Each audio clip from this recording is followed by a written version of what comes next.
Mesdames, Messieurs, bonsoir. Une question étonnante et curieuse pour commencer. Il est où le citoyen guinéen?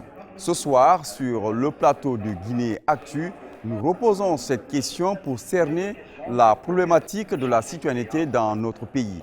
Un homme à la charge publique de retrouver ce citoyen, de le réhabiliter et de le replacer peut-être dans une nation qui est à recréer. Le ministre Khalifa Gassama Diaby enfourche pendant une semaine le cheval de la citoyenneté. Ce soir, il est notre invité et nous sommes bien heureux de le recevoir sur ce plateau.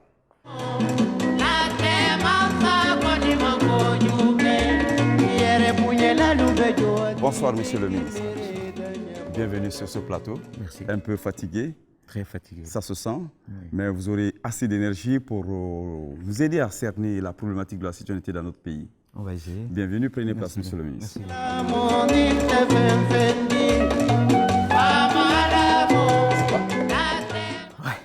Monsieur le ministre Khalifa Gassama Diaby, une fois encore, nous sommes très heureux de vous recevoir sur ce plateau sur la question de bilan, mais surtout question de citoyenneté, de civisme. Première question, monsieur le ministre, est-ce qu'on peut dire que vous êtes à la tête d'un ministère qui est un peu taillé sur mesure?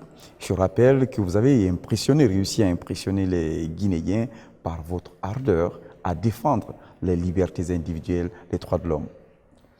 Alors, je crois que ce serait de ma part une très mauvaise preuve de manque de modestie que de répondre à cette question. Je pense que ce que je peux vous dire, c'est que c'est un ministère qui est utile à notre pays. Le ministère, bien entendu, pas moi. Je crois qu'il y a bien d'autres Guinéens qui peuvent assumer cette même mission. Mais la question de l'unité de la nation, la question de la citoyenneté est une question cruciale pour notre pays. Et je crois qu'il est extrêmement important, le chef de l'État l'a senti, il est important que chacun de nos concitoyens soit interpellé par... Ce sont des préalables indispensables. Nous sommes dans une société qui ambitionne de construire un système démocratique.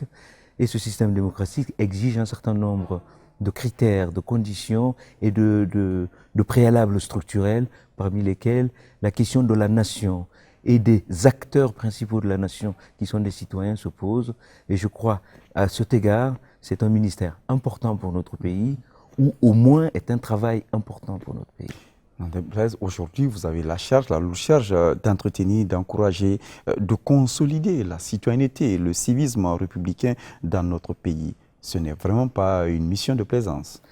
C'est effectivement une tâche extrêmement, d'abord complexe, périlleuse, difficile, parce que le dégât sur ces questions, les dégâts sont considérables en matière de perception de la nation, mais aussi de comportement citoyen.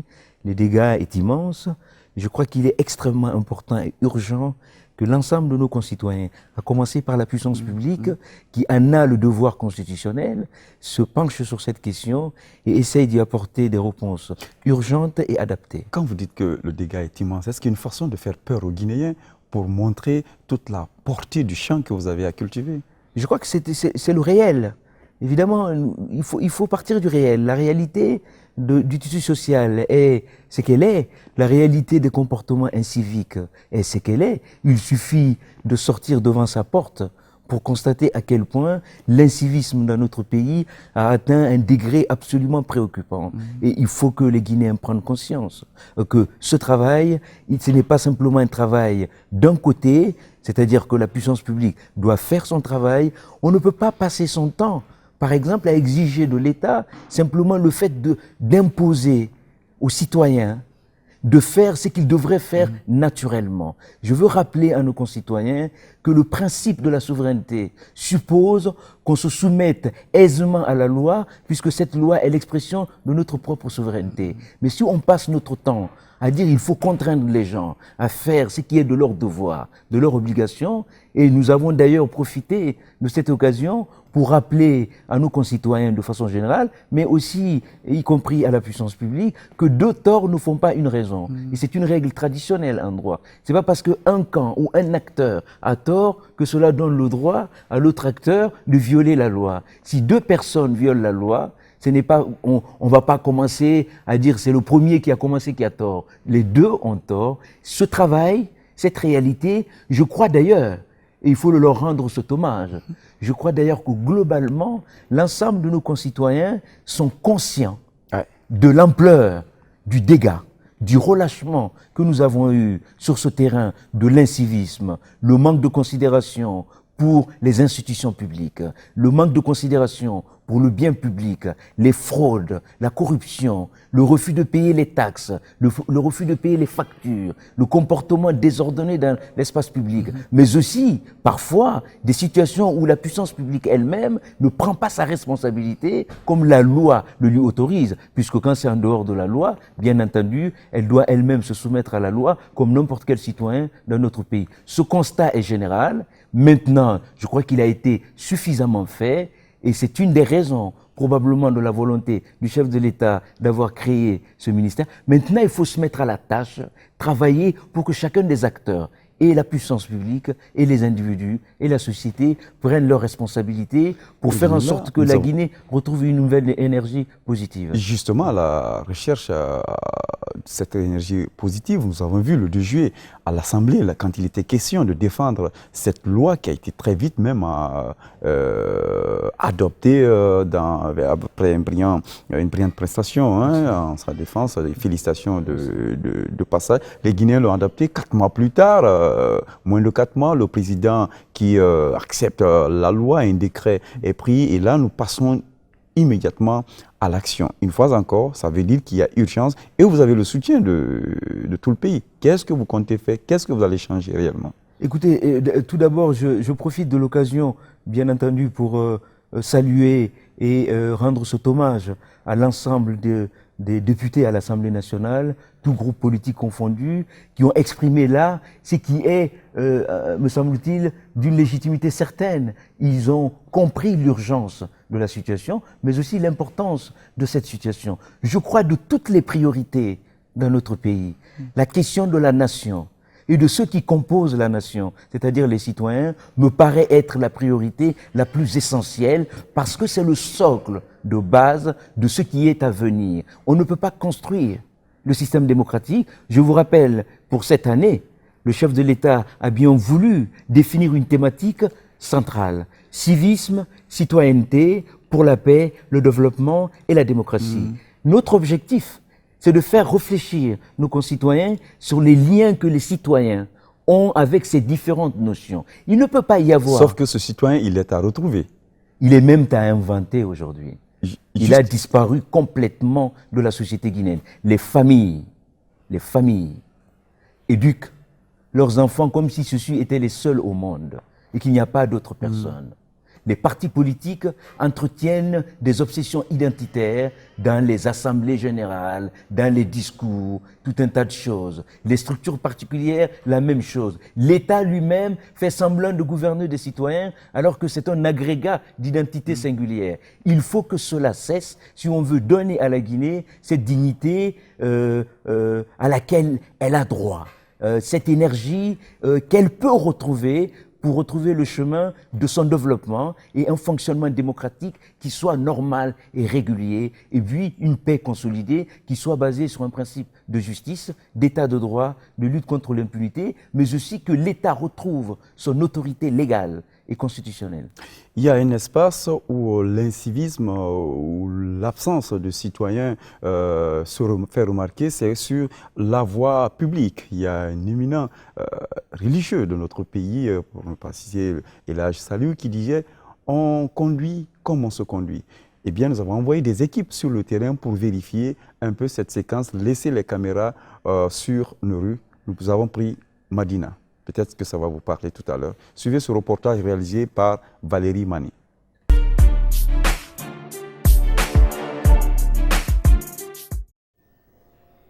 Très souvent, circuler sur cette partie de l'autoroute Fidel Castro n'est pas chose facile. Des stationnements anarchiques occasionnent des embouteillages, des comportements synonymes d'incivisme que dénoncent certains conducteurs agacés à bord de leur véhicule. C'est-à-dire chacun a son comportement ici. La police aussi, moi vraiment je peux dire ils jouent leur rôle. Parce que nous, on nous prend à cause des surcharges, arrêtés, mal garés. Tu as compris? Sinon, si tu ne fais pas tout ça, on ne te dérange pas. Pour les agents en charge de réguler la circulation routière, le manque de civisme affecte négativement la circulation routière. À longueur de journée, ils interpellent les conducteurs de véhicules pour violation du code de la route. Quand nous prenons le carrefour Bambeto, nous souffrons de la part des automobilistes et des autres usagers piétons de beaucoup de choses, notamment les doubles, triples et quadruples fils. Ça ne finit pas. Vous-même, vous êtes témoin de ça. Et nous demandons, nous conseillerons seulement aux usagers de la route qu'il y ait policiers sur la voie publique ou pas. Ils doivent savoir que chaque route est divisée en 2 voies. Ça, on n'a même pas besoin de rappeler ça, puisque c'est des chauffeurs compétents. Ils sont considérés par la loi comme des chauffeurs, des conducteurs compétents. Donc, ils doivent savoir que chaque route est divisée par 2 voies. Donc, si chacun essaie de respecter sa voie dans le cadre de la marche, il y aurait de l'embouteillage, mais il y aurait moins d'embouteillage. À l'occasion de cette semaine de la citoyenneté, les appels se multiplient pour inviter les Guinéens à cultiver les attitudes citoyennes et sociales. Pour certains, la solution commence à l'échelle familiale. Ce que je devais demander à cette population, que chacun se comporte d'une manière normale, qu'il se considère comme il est dans sa propre maison, de ne pas lancer les ordures ménagères dans la route. Je demande aux chauffeurs de garer très bien parce que ça va permettre la bonne circulation de la route. En consacrant cette semaine au civisme et à la citoyenneté, le ministère de l'Unité nationale et de la citoyenneté entend stimuler un changement de comportement des citoyens.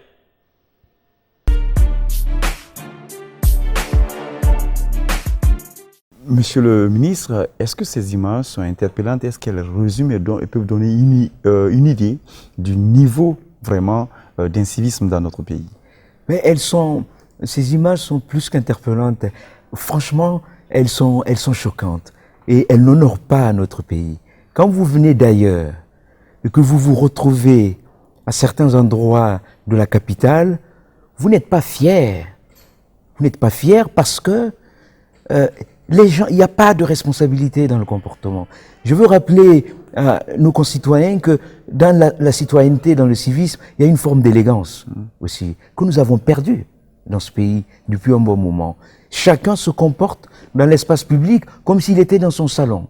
Vous vous garez comme vous voulez, vous insultez les policiers, vous conduisez comme vous voulez. Et pour ce qui concerne les forces de sécurité, je crois qu'il est quand même important, parce que lorsque vous voulez soigner un mal, vous mettez le doigt sur là où ça fait mal. Vous ne pouvez pas faire prévaloir une autorité quand vous l'avez détruite en prenant des bakchiches et en demandant de l'argent au conducteur. Quand vous faites une infraction, parce que c'est un beau métier, les policiers incarnent l'État, incarnent l'autorité de l'État, ils incarnent notre souveraineté. Mais voyez comment ils sont traités parfois dans la circulation. Ont-ils des autorités quand ils donnent des instructions? Ils ne l'ont pas. Pourquoi? Ils sont en partie responsables de ce traitement absolument inacceptable qui leur est fait. Pourquoi? Parce qu'ils se sont laissés... ça, il faut le dire, il faut que l'État soutienne ces corps, mais il faut que aussi ceux qui travaillent... Parce que je rappelle que ces policiers incarnent notre souveraineté nationale. Ils agissent à notre nom. Et quand on leur manque de respect, on manque de respect à l'ensemble de la nation. C'est pour ça qu'ils ont aussi des devoirs extrêmement importants, notamment ne pas prendre d'argent.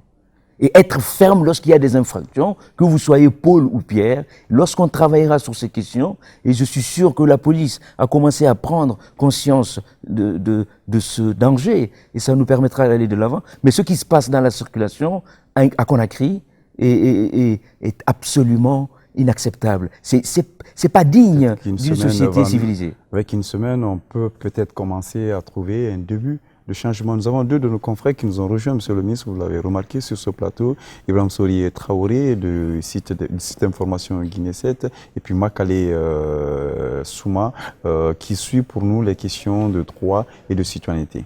Et ils ont des questions pour vous, Monsieur le ministre. Merci. Monsieur le ministre, merci pour cette semaine de citoyenneté et de civisme parce qu'on en a vraiment besoin. Cependant, Monsieur le ministre, je pense que la meilleure pédagogie serait de dire aux autres, faites ce que je fais. Est-ce que dans ce cadre-là, vous vous êtes battu aussi pour mieux sensibiliser vos collègues ministres et encore des hauts cadres, parce que c'est pas rare de voir quand même les hauts cadres en Guinée, les ministres et autres, griller le feu quand il existe, prendre le sens interdit, faire plein d'autres choses, peut-être ne pas payer les impôts, et ainsi de suite. Est-ce que vous avez commencé aussi par là la sensibilisation parce que vous le savez aussi, quand on prend l'image du poisson, on dit qu'il pourrit par la tête. On a parfois comme l'impression avec cette campagne que vous avez plutôt commencé par la queue. Écoutez, je sais que c'est un argument très récurrent dans la société guinéenne où quand vous dites aux citoyens faites ça, ils vous disent mais regardez ce que ceux qui nous gouvernent font. Je crois que on doit la vérité à nos concitoyens et probablement éviter aussi de tomber dans ce que j'appellerais, si vous me permettez l'expression, une forme de populisme. Lorsqu'on a des responsabilités et qu'on exerce ces responsabilités à la hauteur de l'attente de nos concitoyens, il y a des choses qui vous sont permises dans des circonstances définies. Lorsque vous avez une haute responsabilité et que vous êtes, on parle de conditions de la circulation. Imaginez par exemple que vous habitiez à Lambagne, que vous devriez aller en ville pour une urgence d'État. Je crois que ça suppose dans l'intérêt de la nation, y compris de ceux-là qui subissent ces gênes momentanés. Je crois qu'il faut distinguer les choses et cela renvoie à la conscience propre des gens. C'est-à-dire ne pas prendre double ou triple fil quand là où vous allez est privé. Quand vous rentrez chez vous, quand il n'y a pas d'urgence d'État. Ce qui serait dangereux, c'est de faire croire aux citoyens que vous faites cela, vous avez raison, puisque vous voyez des VA entre les circulations. Je pense que d'ailleurs, je veux rappeler ici qu'il y a eu un décret qui a réglementé certaines, par exemple, quand on utilise les sirènes. Bon. Pas respecté quand même. Pas respecté. Ouais. C'est tout à fait vrai. Pas respecté. Mais ce que je veux éviter, par culture, je n'aime pas le populisme. C'est-à-dire, je sais que cet argument est donné souvent en Guinée. C'est pour ça que je dis aux citoyens, peut-être, supposons d'ailleurs qu'ils aient raison. Cela ne leur donne pas pour autant le droit de faire ce qu'ils font. Parce que ce n'est pas parce que les uns ont tort que vous avez le droit de le faire. Il faut dire à nos concitoyens qu'ils ont le droit de demander des comptes à l'État. Pour autant, ils n'ont pas le droit de s'inscrire eux-mêmes dans une logique ou une perspective de violation des droits de l'homme. Je ne sais pas. Parce que ce qui est difficile avec les VA, c'est de savoir exactement où vous allez. Si vous voyez des VA la nuit, peut-être à une certaine heure, vous pouvez vous interroger sur certaines choses. Mais peut-être aussi, si vous me permettez, ce serait ma dernière remarque sur cette question, je crois que probablement tout cela s'explique aussi par une certaine rupture de confiance entre ceux qui gouvernent et ceux qui sont gouvernés. Et je suis aussi convaincu que si l'État retrouve sa crédibilité, sa légitimité, des citoyens et son utilité, bien entendu, je crois que les citoyens, parce qu'il ne faut pas faire croire aux Guinéens qu'il n'y a qu'en Guinée qu'il y a des sirènes et que les VA prennent... L'État ne peut pas retrouver, bien cette confiance ne peut pas se rétablir dans le chaos quand même. Il faudrait bien y travailler. Tout à fait, je suis d'accord. Il faut y travailler. Et c'est ce qu'on essaye de faire pendant cette semaine, mais ce que l'ensemble du gouvernement essaye de faire. C'est un travail difficile. Comme on le dit depuis quelques jours, être citoyen, c'est avoir des droits, des libertés, et l'État a l'obligation de veiller à ce que ces droits et ces libertés soient garantis, qu'ils ne soient pas violés, mais c'est aussi avoir des obligations, des devoirs, et ces obligations et devoirs, cela s'impose à tout le monde, aux citoyens, y compris d'ailleurs, sous certains aspects, à la puissance publique. Ce sur quoi je veux simplement pas tomber, parce que ça serait pour moi une caricature de dire tout de suite, bon, de toute façon, tous ceux qui gouvernent doivent se comporter comme ceux qui ne gouvernent pas. Ce n'est pas comme ça que ça se passe, ni en Guinée, ni ailleurs. Ce qui est important, c'est de respecter la loi qui est définie. Peut-être que la loi devrait, et je crois d'ailleurs que cela a été défini par un décret de Monsieur le Président de la République, peut-être que la loi devrait être encore un peu plus précis, un peu plus ferme et préciser les choses, mais il faut peut-être éviter de faire croire que quand vous avez certains niveaux de responsabilité, cela ne vous donne pas plus de droits, mais vous permet à des circonstances précises d'avoir accès à certaines choses, à condition que cela soit prévu par la loi elle-même. Oui, mais la question de Traoré, voilà, c'est de que savoir, est-ce que vous avez commencé par à sensibiliser à ce niveau-là? Vous voulez me demander si j'ai commencé à sensibiliser au niveau du gouvernement? Du gouvernement, oui, des hauts cadres, monsieur, pas seulement du gouvernement. monsieur le ministre, pour qu'au moins l'exception ne soit pas la règle. Je suis d'accord. Voilà. Ça, c'est cet aspect, effectivement. Et là où, et là, voilà, là, le débat devient plus lisible. Effectivement. Ce comportement est une exception. Quand ça devient la règle, ça devient un problème. Et de ce point de vue-là, ceux qui gouvernent n'envoient pas une bonne image, comme vous dites, aux citoyens, des comportements qu'il faudrait avoir dans l'espace public. Cette grille de lecture, je suis tout à fait d'accord. C'est une exception.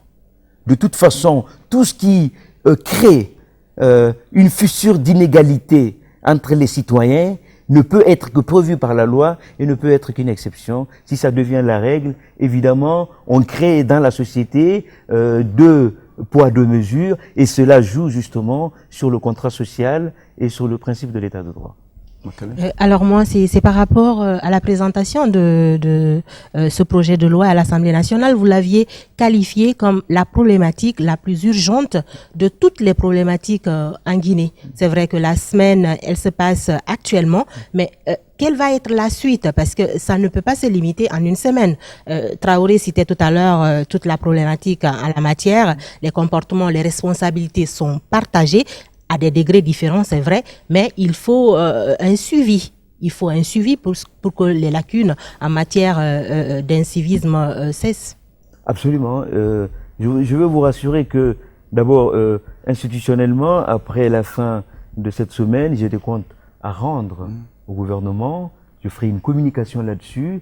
Au moment où je vous parle, il y a 33 représentants de mon département avec la société civile dans les 33 préfectures de notre pays. Il y aura des remontées. Chacune de ces délégations fera un rapport où, évidemment, on y mettra ce qui s'est passé, quelles sont les problématiques, quelles sont les pistes de solutions, et cela sera proposé non seulement au gouvernement, mais nous ferons une table ronde avec les différents partenaires, l'État, la société civile, les partenaires techniques et étrangers, mais aussi un certain nombre d'expertises étrangères pour tirer les leçons de cette première édition. Mais je le redis encore, c'est un peu l'urgence de ces problématiques. C'est un peu comme si vous avez le plan d'une belle maison.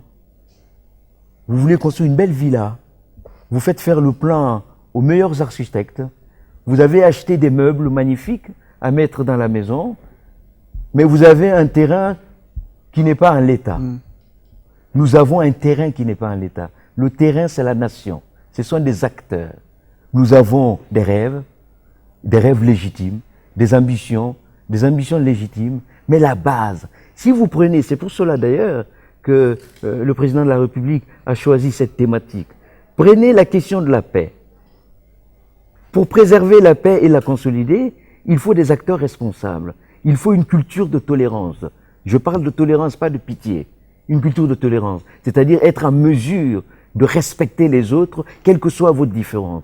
Il faut un système démocratique qui fonctionne de façon régulière. C'est-à-dire pas un système démocratique qui est théoriquement défini sur la base des citoyens, mais en même temps, on sait très bien et que le fonctionnement, les différents instruments qui font fonctionner ce système sont basés souvent sur d'autres considérations que sur le statut ou la qualité de citoyen, mais aussi le processus de développement.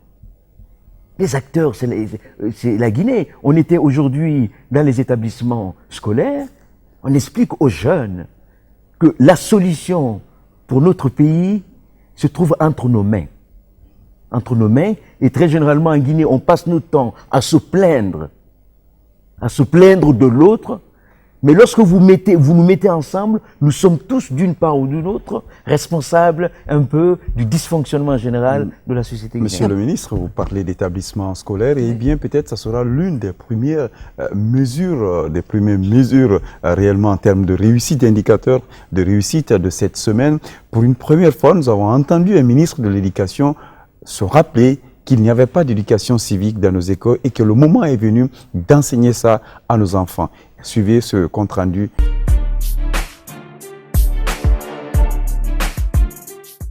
À partir de l'école, comment former le citoyen modèle dans nos communautés? Le défi interpelle le département de l'enseignement préuniversitaire et de l'alphabétisation. Il s'implique dans le cadre du lancement de la semaine de la citoyenneté. Ici à l'Abbé, le ministre dévoile la stratégie mise en place par son département pour endiguer le fléau de l'incivisme.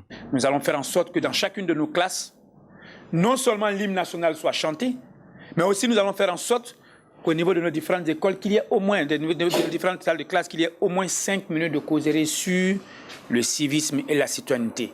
Chacun de vous doit connaître ses droits, mais aussi ses devoirs.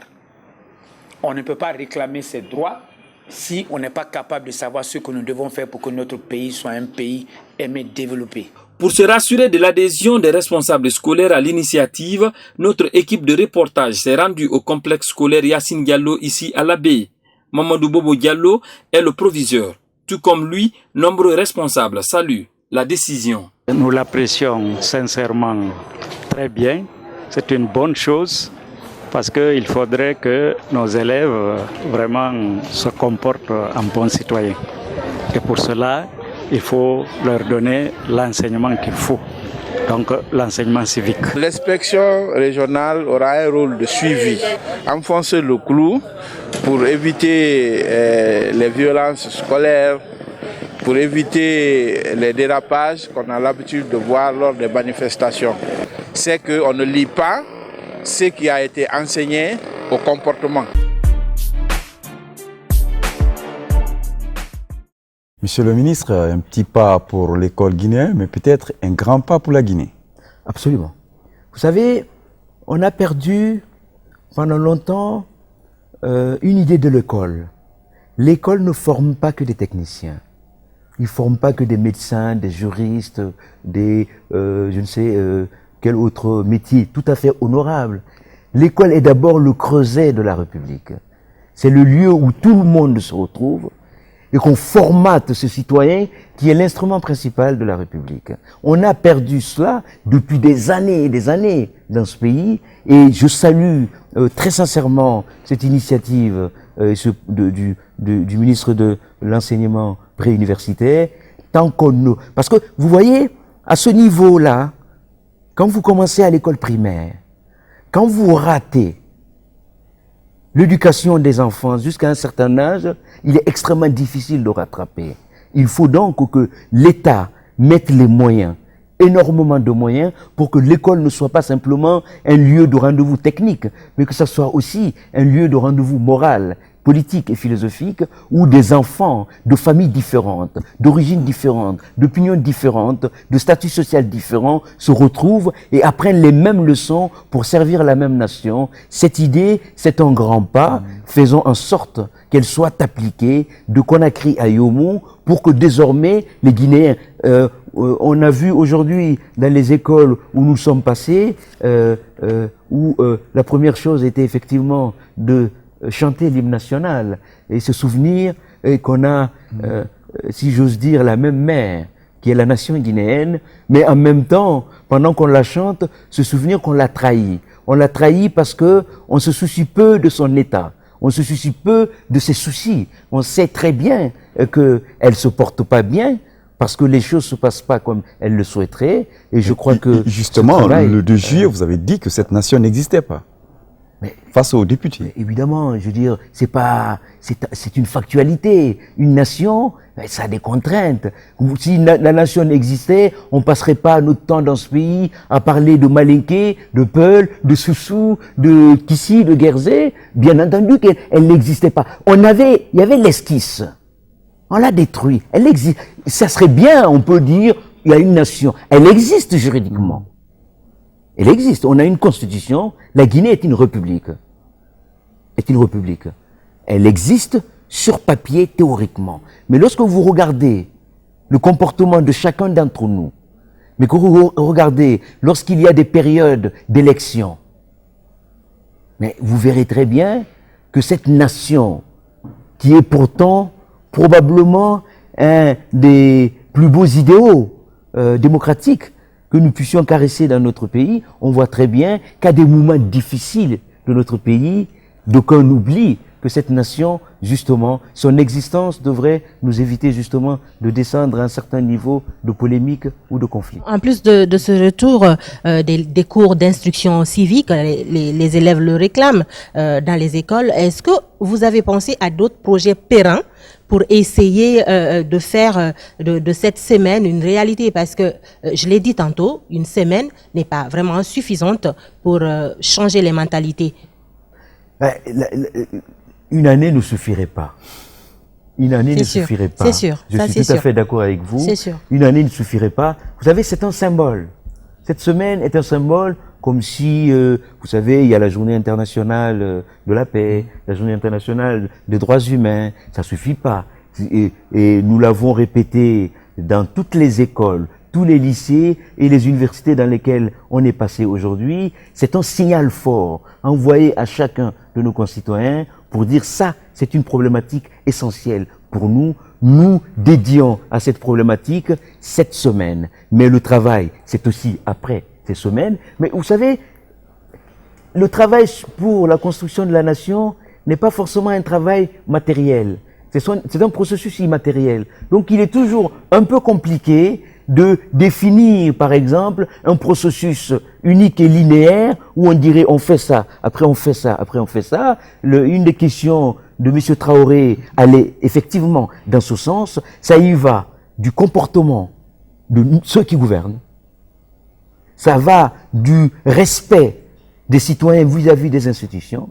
Ça va du rôle des familles dans l'éducation. Ça va de la place de l'école dans la société, mais aussi de la situation sociale et économique, mais aussi de la place de la justice dans le système global, mais aussi de la primauté du droit. Donc c'est un ensemble, c'est un travail. Soyons très honnêtes, c'est extrêmement difficile parce qu'on a laissé les choses se dégrader depuis des années, et aujourd'hui c'est un bonheur au moins de constater partout où on est allé. Vous avez vu la journée de lancement avec Monsieur le Premier ministre, partout où on est allé, les citoyens, parce qu'il faut leur rendre quand même cet hommage, nos compatriotes, se rendent compte de l'urgence de cette situation, même de la gravité de la situation.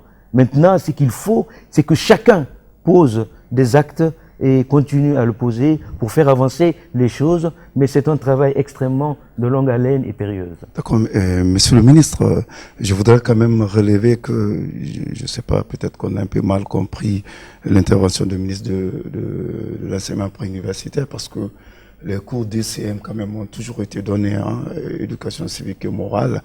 Peut-être ce qu'il y a de nouveau, c'est ce qui dit la causerie.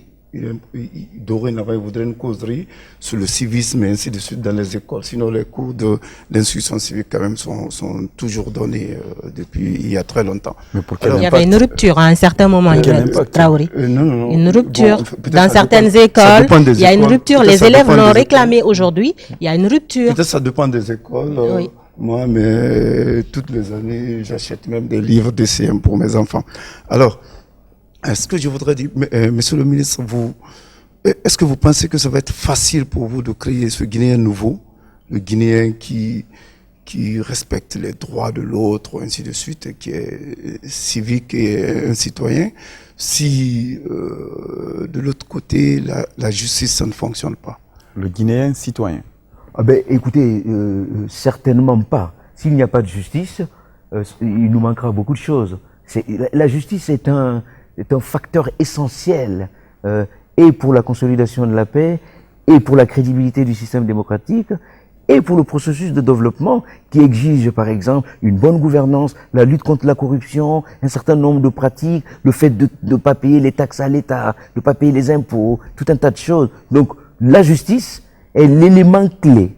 C'est pour cela que il est extrêmement important que nous soyons inscrits dans cette recherche permanente d'une justice de plus en plus efficace, puisque sans justice, bien entendu, tous ces rêves-là risquent de finir en cauchemar. Est-ce que ce serait pas difficile de créer pour nous ce Guinée nouveau? D'abord, je pense que je suis beaucoup plus modeste que ça.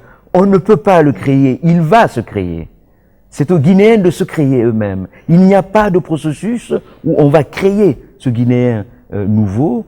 Ce qui est du rôle essentiel de l'État, de la puissance publique et peut-être d'autres structures parapubliques, c'est de faire déclencher la dynamique de réflexion autonome, propre à chaque individu, de sa place dans sa société, mais aussi de la responsabilité qu'il incombe vis-à-vis de la société. On ne peut pas inventer.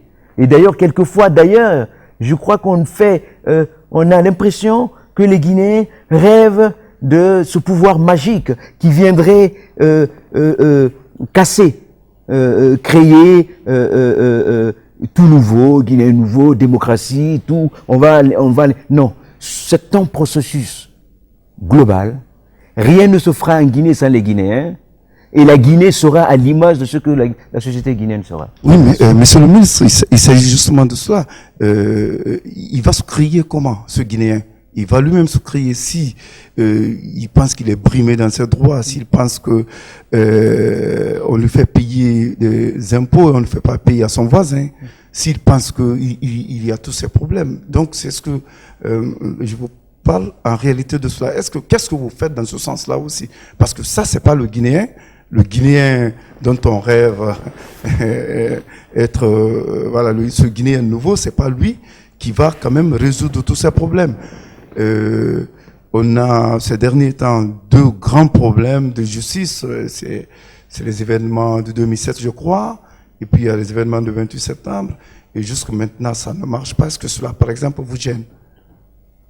Bien sûr, quand c'est une question qui concerne la justice et qu'il y a des victimes, personne ne peut être insensible aux besoins des victimes, aux besoins de justice que peuvent exprimer la justice, mais aussi pour l'honneur de notre pays. Je crois que c'est là où il y a probablement un malentendu. On peut défendre le Guinéen brimé tout en exigeant de lui que lui aussi respecte ses droits et ses devoirs.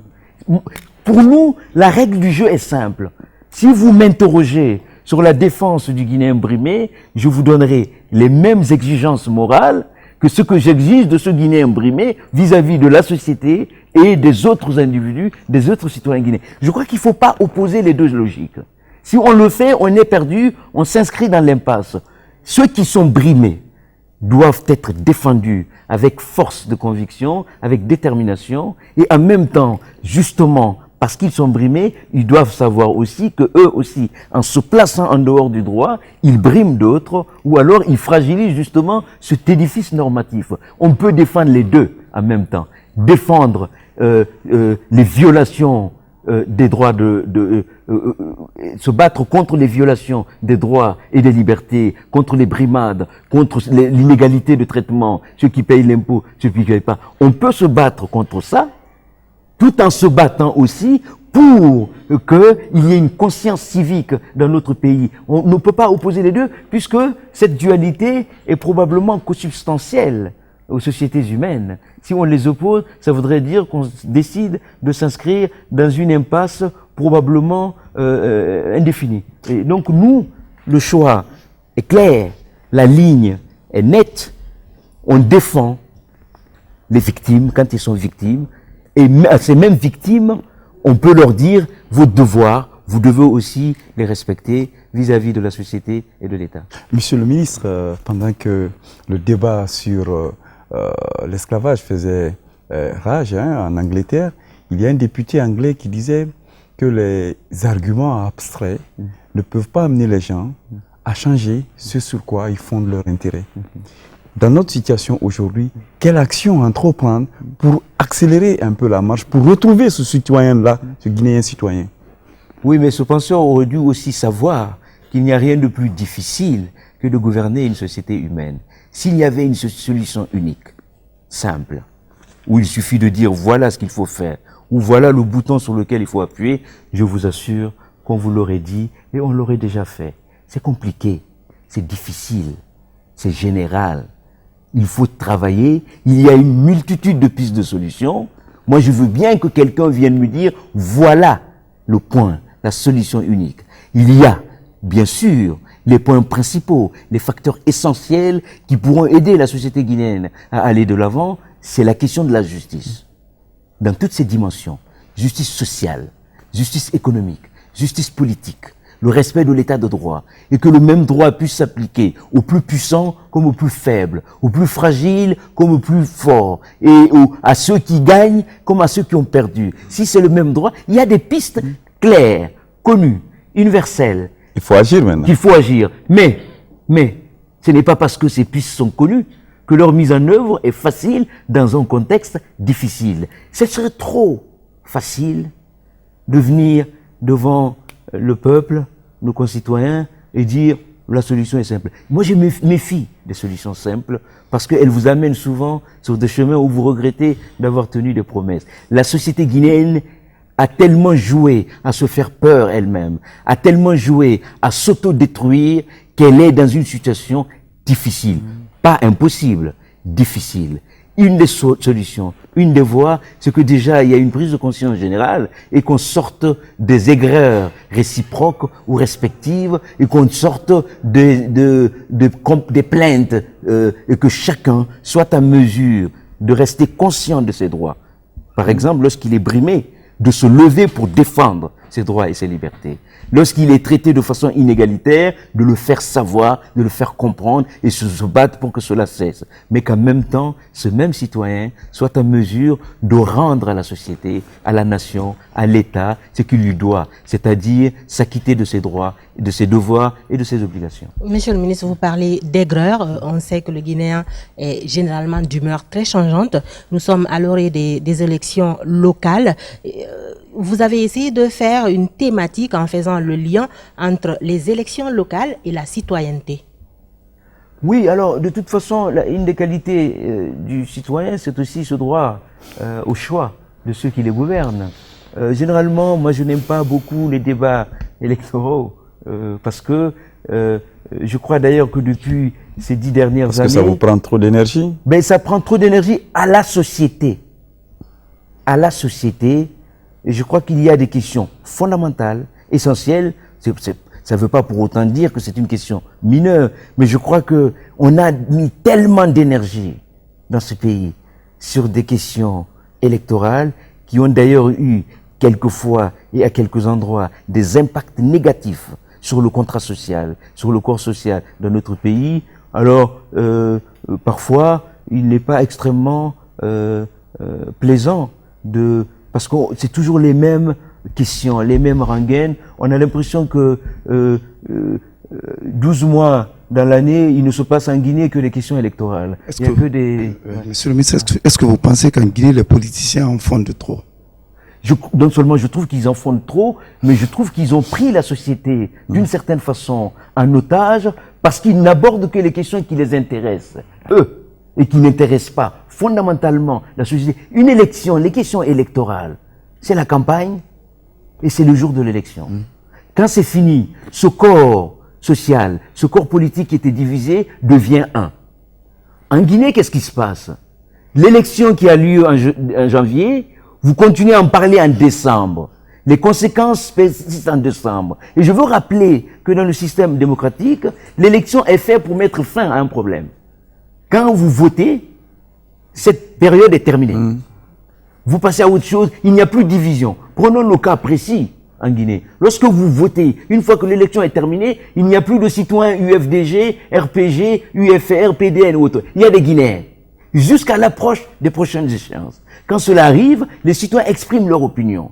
Une fois qu'ils ont exprimé leur opinion, ils font librement leur choix. Ils vont voter. Le lendemain du vote, une fois qu'on a donné les résultats, c'est terminé. On a l'impression parfois, dans notre pays, qu'il n'y a que des élections 12 mois dans l'année, 30 jours dans le mois. On ne parle qu'élection, qu'élection, et probablement cela a des conséquences aussi sur l'aigreur de nos concitoyens, parce que finalement, ils se rendent peut-être compte que l'actualité politique est réduite à ce que intéressent les politiques, finalement, parce que il faut pas évacuer le fait qu'en Guinée, il y a des questions de société, des questions économiques, des questions sociétales. Il n'y a pas que la CENI ou les élections locales ou les quartiers ou autres, il n'y a pas que ça en Guinée. Surtout, le problème, ce n'est pas d'en faire ou d'en parler. Le problème, c'est que ça ne s'arrête jamais dans l'année. Ok, monsieur le ministre, nous sommes d'accord avec vous. Peut-être qu'avec la détente politique aujourd'hui, les choses vont changer. Monsieur le ministre, aujourd'hui, vous semblez porter comme un trophée cette loi que vous avez cherchée et qui a été obtenue une semaine donc, de citoyenneté. Mais aujourd'hui, ça fait quand même 10 mois que vous êtes à la tête de votre ministère. Est-ce que votre action doit se limiter, tourner autour de la citoyenneté? Écoutez, vous savez, la difficulté pour ce genre de département, c'est que les actions ne sont pas matérielles. Lorsque vous travaillez sur l'unité de la nation, il faudrait créer un instrument de mesure. Évidemment, il y a une situation aujourd'hui d'apaisement du contexte politique qui est à soutenir. Parce que, aussi belles soient-elles les valeurs démocratiques auxquelles nous croyons profondément, si ce système démocratique n'amène pas la société guinéenne à la paix, à la fraternité entre les Guinéens, il n'a aucun intérêt. La démocratie, c'est une finalité. C'est pas le mécanisme en lui-même qui nous intéresse. Donc, quand il y a un environnement apaisé, nous souhaitons que cela continue, puisque cela permet à nos concitoyens, bien sûr, d'aborder d'autres problématiques, mais aussi d'être un peu apaisés. Il y a trop de tensions, il y a eu des moments avec trop de tensions, trop d'excitation. On a l'impression que le monde allait nous tomber sur la tête. Il y a d'autres choses. Il est possible dans ce pays qu'on fasse autrement la politique et qu'on aborde autrement le système démocratique sans cette confrontation permanente. Et aujourd'hui, tous ceux qui ont le souci de ces tensions et le souci de la paix sont extrêmement heureux que nous soyons en mesure de créer une dynamique nouvelle qui ne fasse pas taire les différences, puisqu'il n'y a pas de démocratie sans différence. Il n'y a pas de démocratie sans parti d'opposition. Il n'y a pas de démocratie sans alternance. Il n'y a pas de démocratie sans respect des droits et libertés des citoyens. Tout cela sont des socles non négociables du système démocratique. Mais il ne nous est pas interdit, les États africains, d'aborder le système démocratique différemment et de trouver des solutions, d'autant plus que les acteurs essentiels de ce système n'ont pas atteint le degré souhaité. Lorsque vous avez des électeurs qui votent pour des raisons ethniques, régionalistes ou communautaristes, vous tuez le système démocratique en lui-même, puisque les défaites sont perçues différemment, les victoires aussi sont perçues différemment. Monsieur le ministre, si je vous demandais, par exemple, de nous dire selon vous, quel est l'incivisme du commun des Guinéens le plus criard, le plus inacceptable? Est-ce que vous le savez? Et que vous allez chercher à enrayer? Alors, il y en a tellement que c'est difficile de choisir deux. Mais écoutez, on a parlé tout à l'heure de ce qui se passe dans l'espace public. Hein, et c'est-à-dire jeter des ordures ou... Les deux, l'espace public, je mets les deux aspects, les ordures qui sont jetées autrement. Vous savez, c'est un peu, on était dans cette dualité. Après, les gens disent, mais il n'y a pas où jeter. Mais je préfère ces citoyens qui se battent avec ceux qui les gouvernent. c'est qu'ils les représentent aussi en disant nous voulons un endroit que de s'inscrire eux-mêmes dans une illégalité, parce que illégalité pour illégalité, personne n'en sort gagnant. Il y a un incivisme qui me paraît être assez préoccupant aussi, c'est le refus dans notre pays, cette culture à négocier les factures. Les factures, à ne pas payer les factures. Vous avez, on se plaint, on dit l'État ne construit pas les hôpitaux, pas les écoles. Mais l'État n'invente pas l'argent. L'argent de l'État, c'est l'argent des citoyens. Si chacun veut négocier la facture des DG, de la SEG, l'État n'a pas d'argent. Et vous, monsieur le ministre, vous payez vos factures? Bien entendu. Je suis un bon citoyen et je ne négocie pas mes factures. Bon, je ne connais pas le bureau de EDG, je paye mes factures. Je crois que il serait de ma part extrêmement insolent de ne pas payer mes factures. Ça fait partie de ma culture. Vous parlez de négociation, tantôt aussi vous parliez du fait que l'État, ou bien le citoyen aussi doit revendiquer ses droits, mais quand les factures sont gonflées, il doit négocier, monsieur le ministre. Non, c'est différent. C'est différent. Si, c'est pas une négociation. Ne pas payer. Parce que quand on lui tombe sur la tête, on lui dit alors qu'il sait que sa consommation est Non, il y a deux choses différentes. Même dans d'autres pays, la loi prévoit des possibilités de contestation d'une facture. Oui. Et peut-être de revoir le tarif si les raisons sont fondées. Ce que je veux dire, c'est que soit on ne paye pas, soit on triche en faisant venir des fils qui mettent d'ailleurs la vie humaine en danger. Il faut, c'est ce que ce même citoyen, il faut les défendre lorsque leurs droits et leurs libertés sont violés. Mais en même temps, il faut leur dire que cette pratique ne fera pas avancer la Guinée. Une forme d'égoïsme tue la collectivité, et lorsque la collectivité meurt, vous perdez aussi en partie cet égoïsme parfois un peu nécessaire dans le système démocratique. Vous voyez, il y a tellement beaucoup d'incivisme dessus. Alors il y a une image qui me paraît parfois extrêmement choquante. C'est quand vous voyez après le travail, ces messieurs, ces hommes qui courent avec les femmes pour entrer dans les taxis et qui bousculent les bonnes dames qui tombent par terre. Il n'y a même pas cette forme d'élégance de voir les hommes dire de galanterie, dire les dames d'abord et vous passez. C'est une forme d'incivisme républicain qui n'est pas extrêmement agréable à voir. Et peut-être aussi, ça c'est plus choquant, vous voyez, j'incite, ça vient, c'est les klaxons. C'est les klaxons. Je connais peu de pays où on klaxonne autant qu'en Guinée. Et matin, midi et soir, la nuit et tout. Et quelque chose d'autre, vous verrez très rarement dans la circulation des gens s'arrêter et laisser passer d'autres. C'est-à-dire, il y a toujours dans la société guinéenne ce rapport de force. C'est le plus courageux, disent-ils, mais en fait, ce n'est pas le plus courageux. C'est que c'est vraiment le moins courageux. Quand vous êtes courageux, justement, vous prenez un certain nombre de décisions à l'envers. C'est-à-dire que quand vous vous retrouvez à l'intersection, généralement à Conakry, je ne veux pas dire en Guinée, puisqu'il y a des petites villes paisibles en Guinée, mais à Conakry, celui qui a le gros véhicule n'a pas peur.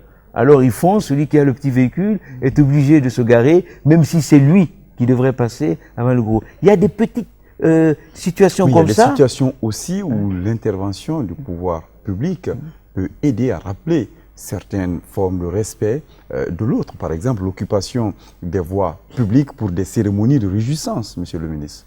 Je crois non seulement il devrait, mais la question est que comment se fait-il qu'on n'y arrive pas? C'est extrêmement choquant.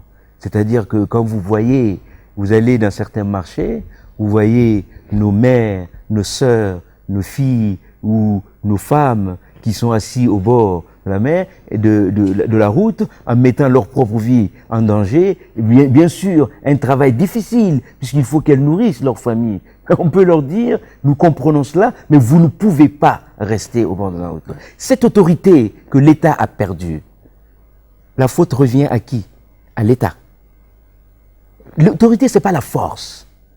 L'autorité, c'est une logique, c'est une cohérence que vous vous imposez à vous-même et votre voix passe. Comment se fait-il que dans ce pays, on n'arrive pas à faire comprendre à nos concitoyens que la rue n'est pas un marché, Vous ne pouvez pas vendre dans la rue, quelle que soit par ailleurs la nécessité de vie que vous avez, parce que vous mettez votre propre vie en danger et que c'est une des missions de l'État de vous protéger. Et qu'en vous protégeant, on peut vous interdire cela. Mais vous voyez, c'est aussi une des conséquences de la trop grande politisation de la société guinéenne. Si vous dites, vous faites ça, on dit, ah, attention, il ne faut pas faire ça, parce que les femmes vont monter, je ne sais pas, des mouvements, on va aller sur les radios, on va dire, mais comment on va nourrir nos enfants, nos familles? Oui, vous devez nourrir vos enfants, mais pas en vendant dans la rue. La loi est dure, mais c'est la loi. Et il faut qu'elle s'applique à tout le monde, y compris à ceux-là qui sont bien entendu dans des situations profondément respectables, mais on ne peut pas laisser les gens vendre dans la rue. Monsieur le ministre, peut-être une dernière question.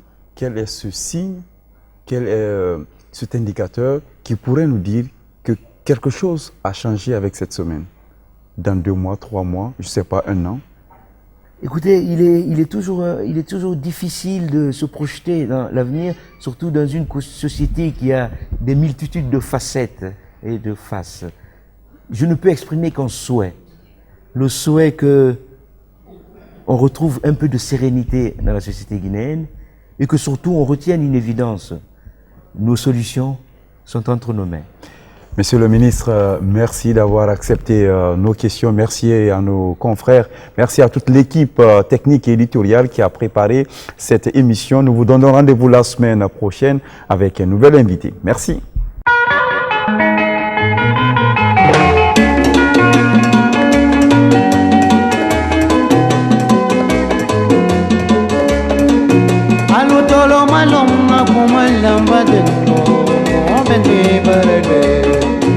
Alutolo malonga kumanda badeno obedi barade Mbamire mo barani molu bara makamo obedi barade Etimire mo barani molu bara makamo obedi barade Bima koratiye